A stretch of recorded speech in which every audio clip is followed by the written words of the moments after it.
Hey, what's up, y'all? So I'm headed to a continuing education seminar. Don't worry, I got hands free, 2 hands on the wheel, we're good. And so I just want to have a nice little fun conversation. And this conversation is going to be about electrons. It's going to be about law of attraction. It's going to be about how you can learn to throw away your alarm clock. So let's get into it. So a quick little science lesson.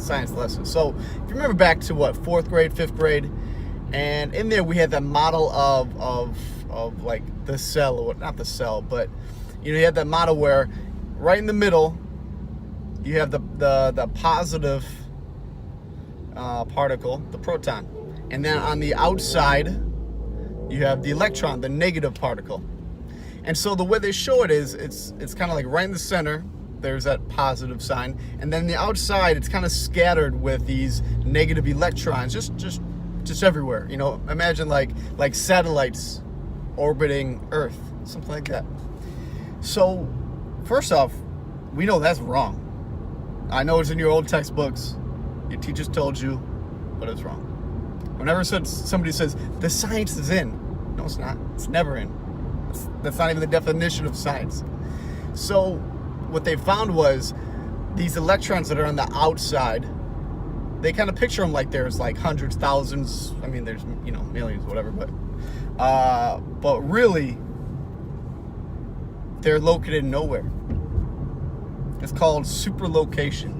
In that, don't imagine them as individual electrons. Instead, imagine them 2.6 miles. The shoulder is closed. You're still on the fastest route. So instead, you should picture it like a fog. These electrons are nowhere, and they're also everywhere.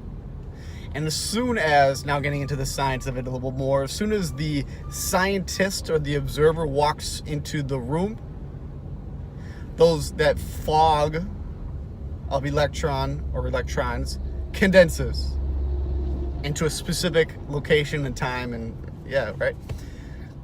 also, the observer's expectation in their mind dictates how that electron moves.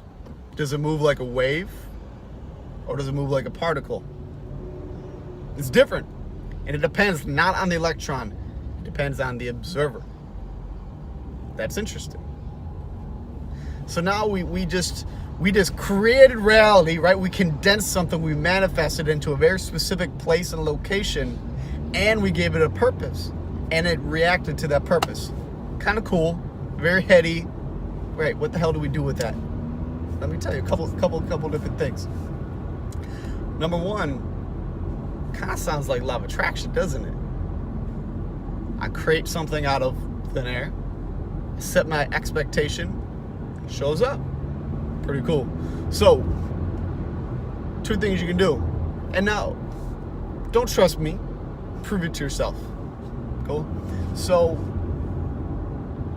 when you start your day, set your intention of how you want it to play out.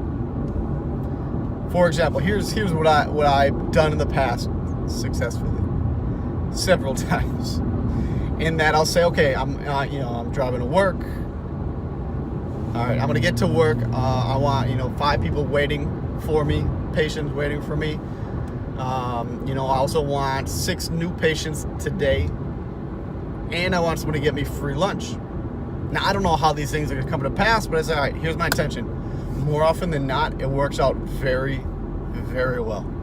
100%, 80% success on the situation that I crafted in my mind, set the expectation, and I expected it.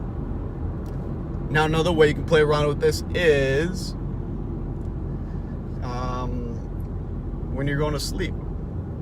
You set your alarm, let's say for 6:30 a.m. Imagine, set the intention, the expectation that, and play a movie in your mind. Close your eyes. Don't fall asleep yet. Close your eyes and picture yourself getting up at maybe 6:28 a.m., 2 minutes before your alarm. And not only are you going to wake up exactly at 6:28, not 6:27, not 6:29, but 6:28. You're You're going to wake up. You're going to be awake. You're going to be alert. You're going to jump out of bed. You're going to get ready to rock and roll. Play with that. See how accurate you can be. Play with this yourself. Prove it to yourself. Have some fun with it. And good luck.